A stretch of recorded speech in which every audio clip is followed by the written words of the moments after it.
The eviction notice felt heavy in my hands as I watched Rebecca strut around our childhood home like she owned it.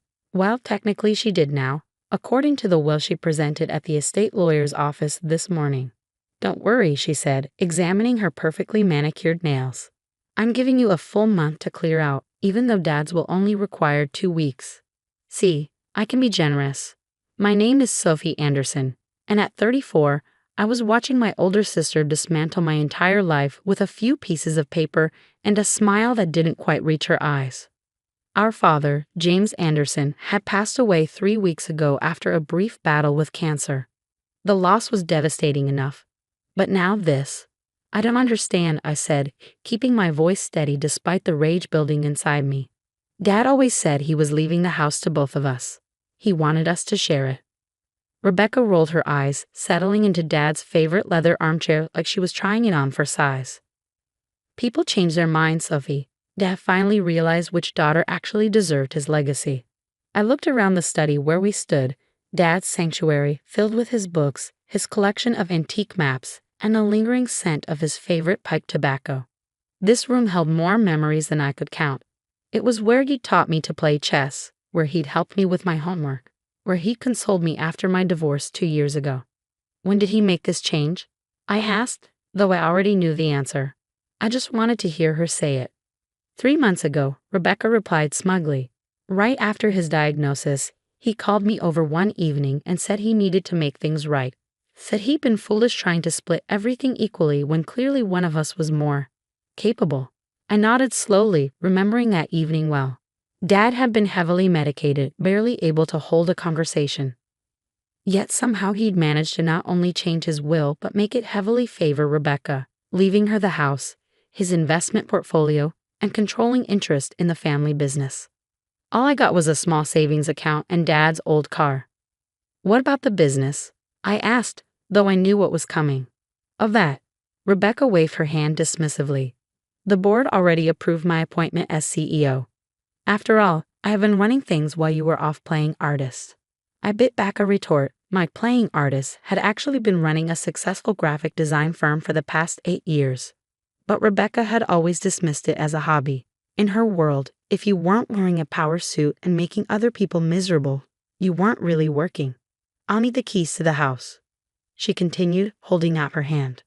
"All copies, please, and don't even think about making extras." I reached into my pocket and pulled out my keyring, carefully removing the house key I'd had since I was 12. But as I did, my fingers brushed against another key, smaller, older, almost forgotten. The key to Dad's private safe. Rebecca didn't know about that safe. Nobody did, except me and Dad. He'd shown it to me on my 30th birthday, hidden behind one of his beloved antique maps. "Keep this between us," he'd said with a wink. Sometimes a person needs a place for their real treasures. I handed Rebecca my house key, watching as she practically snatched it from my fingers. "I'll have my things out by the end of the month," I said quietly. "Make sure you do," she replied, standing up and straightening her designer blazer.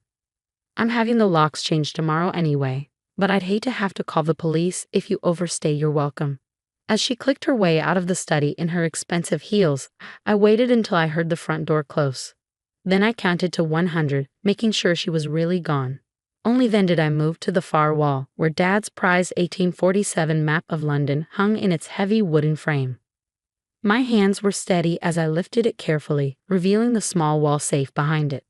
The old key fit perfectly, just as it had countless times before. But this time, when I opened the safe, I wasn't looking for the family photos or childhood mementos Dad kept there.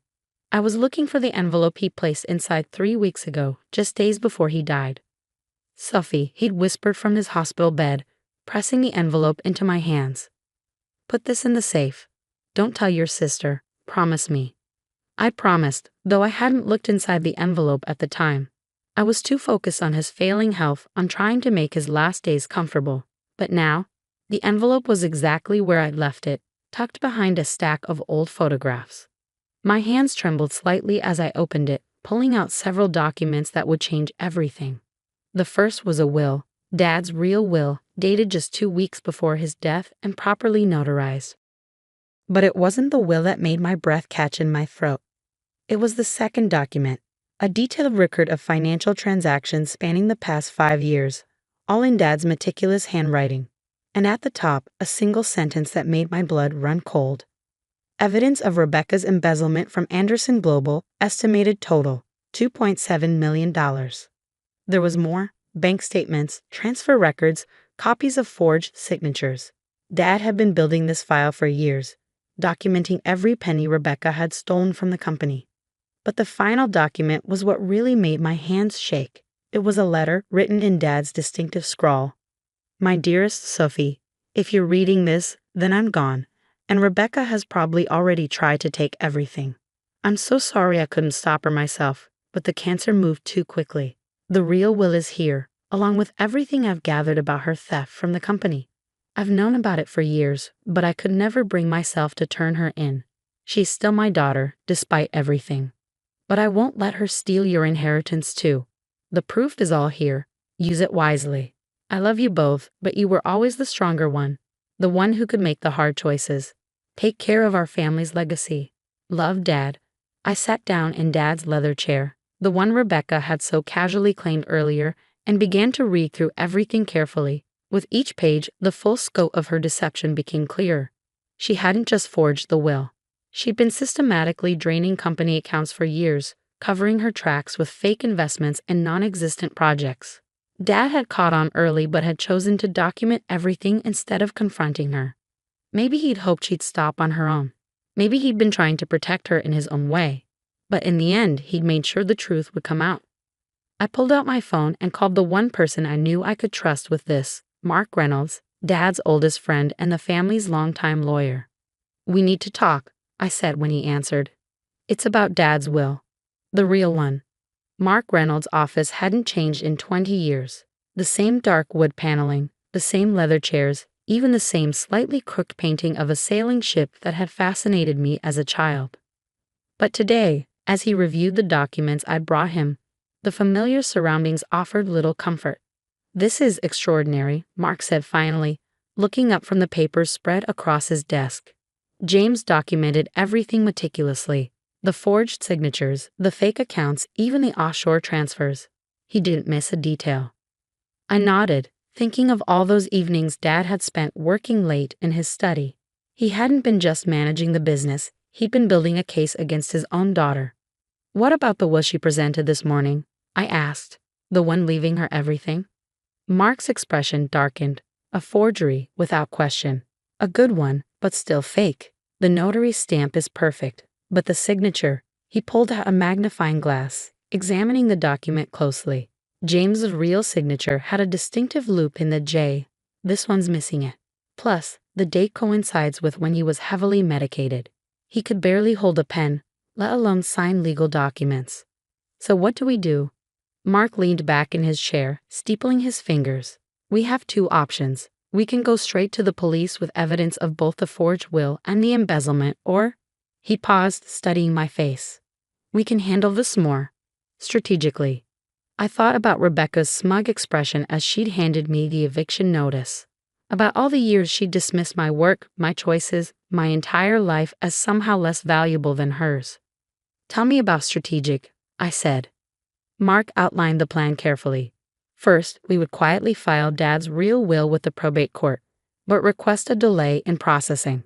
This would prevent Rebecca from making any irreversible decisions about the estate while giving us time to build our case.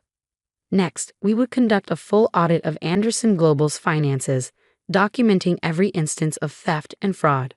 Mark would bring in forensic accountants he trusted, ones who knew how to be discreet. The key, he explained, is to have everything in place before she realizes what's happening. Once we move, we need to move fast. I spent the next 2 weeks playing along with Rebecca's narrative. I began packing boxes, making a show of preparing to move out. Meanwhile, Mark's team worked tirelessly, unraveling the complex web of financial deception Rebecca had woven. The numbers were staggering. Beyond the $2.7 million Dad had documented, they found another $1 million hidden in various shell companies and fake consulting contracts. Rebecca hadn't just been stealing. She'd built an entire shadow operation within the company. 15 days after receiving the eviction notice, I got the call I'd been waiting for. We're ready, Mark said simply. The board meets tomorrow at 10 a.m. Be there. That night, as I sat in Dad's study supposedly packing his books, Rebecca stopped by to check on my progress. "You're being very mature about this," she said, watching me wrap Dad's first edition Hemingways in bubble wrap. "I was worried you'd make a scene." I carefully placed another book in a box. "What would be the point? The will is clear, isn't it?" She smiled, that same self-satisfied smile she'd worn since we were children whenever she got her way. "I'm glad you understand. Once you're gone, you should really consider selling Dad's car. I could recommend some dealers." "I'll keep that in mind," I replied, fighting to keep my voice neutral. "By the way, aren't you running late for your dinner with the board members?" Her eyes widened slightly. "How did you know about that?" I shrugged. "Oh, I still talk to people at the company. They keep me updated." Something flickered across her face. Doubt, maybe even fear. But she masked it quickly. "Well, yes, just a routine dinner, making sure everything transitions smoothly." If she only knew how smooth the transition would be. The Anderson Global boardroom was intimidating by design. All gleaming mahogany and floor-to-ceiling windows overlooking the city. Rebecca had always loved it, the way it made people feel small. Today, as I took my seat at the far end of the table, I watched her hold court at the head, completely unaware of what was coming. "Now that everyone's here," she began, shuffling some papers importantly, "I'd like to discuss our 5-year growth strategy." Actually, Mark interrupted, rising from his seat. "There's been a change to the agenda." Rebecca's perfectly penciled eyebrows drew together in confusion. "Excuse me?" "I set the agenda, and I don't recall." "The first item," Mark continued as if she hadn't spoken, "is the matter of James Anderson's will. The real one." The color drained from Rebecca's face as Mark began distributing copies of Dad's authentic will to each board member. I watched as her hands began to shake slightly, though she tried to hide it by gripping the edge of the table. "This is ridiculous," she sputtered. "We've already been through this. The will was read weeks ago." "That will," I said quietly, speaking for the first time, "was a forgery. Just like the signatures on all those transfer documents you've been using to steal from the company." The room went deadly silent. One by one, the board members began examining the documents in front of them, not just the will, but the extensive evidence of Rebecca's embezzlement that Mark's team had compiled. "These are very serious allegations," Thomas Chin, the head of the board, said gravely. "Ms. Anderson, do you have any explanation for these discrepancies?" Rebecca's composure cracked. "This is absurd. Sophie's just jealous because Dad chose me to run the company. She's always been jealous of my success." "Success?" I couldn't help but laugh. "Is that what you call stealing nearly $4 million from our family's company? I built this company," she shrieked, jumping to her feet. "While you were playing with your little art projects, I was here every day, making the hard decisions, like the decision to create fake consulting firms to funnel money into your personal accounts." Mark asked mildly, sliding another document across the table. "Or the decision to forge Dad's signature on international wire transfers." Rebecca's eyes darted around the room like a trapped animal's, looking for an ally, an escape route, anything. But she found only shocked and disgusted faces. "Dad knew," I said softly. "He knew everything, Rebecca. He documented it all. But instead of turning you in, he protected you. Right until the end, he was trying to protect you." "Then why?" Her voice cracked. "Why reveal it now? Because you couldn't stop, could you? Even after he died, you had to take more. You forged his will, tried to steal my inheritance, and planned to continue bleeding the company dry." Thomas Chen cleared his throat. "The police are waiting in the lobby. Mr. Reynolds has already provided them with copies of all documentation." Rebecca collapsed back into her chair, her carefully constructed world crumbling around her. "You can't do this," she whispered. "I'm your sister." "Yes, you are," I replied, standing up. "And you'll always be my sister. But Dad trusted me to protect his legacy, the real one, not the empire you tried to build on lies and theft." As the police led Rebecca away in handcuffs, I remained in the boardroom, staring out at the city below. The same view she loved so much, the one she thought proved her superiority. The aftermath was exactly what you'd expect. Rebecca was charged with multiple counts of fraud, embezzlement, and forgery. She took a plea deal to avoid a lengthy trial, but still ended up with 8 years in prison. The house, my house now, according to Dad's real will, felt different without the weight of secrets. I kept his study exactly as it was, right down to the antique map hiding the safe. Sometimes I sit in his leather chair, remembering how he taught me that strength isn't about dominating others, but about doing what's right, even when it's hard. Mark helped me restructure the company, implementing new financial controls and bringing in fresh talent. Anderson Global not only survived the scandal but thrived, partly because employees no longer had to work under Rebecca's toxic leadership. A year after everything happened, I received a letter from Rebecca's prison. Her handwriting, once so precise and controlled, was shaky. Dear Sophie, I've had a lot of time to think in here. About Dad, about what I did, about who I became. I don't expect forgiveness. I'm not sure I even deserve it. But I want you to know that I understand now. Dad chose the right person to protect his legacy. I'm sorry for everything.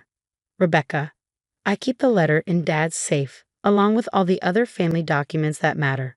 Not because I've forgiven her, that will take time, if it ever comes, but because it's part of our story now. A reminder that sometimes the hardest choices are the right ones. The company continues to grow, but differently now. We've established a foundation in Dad's name that provides art education grants to underprivileged kids. My little art projects are finally being put to good use, designing materials for the foundation's programs.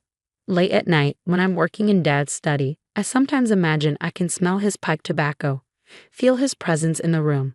I think he'd be proud, not just of how I handled Rebecca's betrayal, but of how I'm moving our family's legacy forward.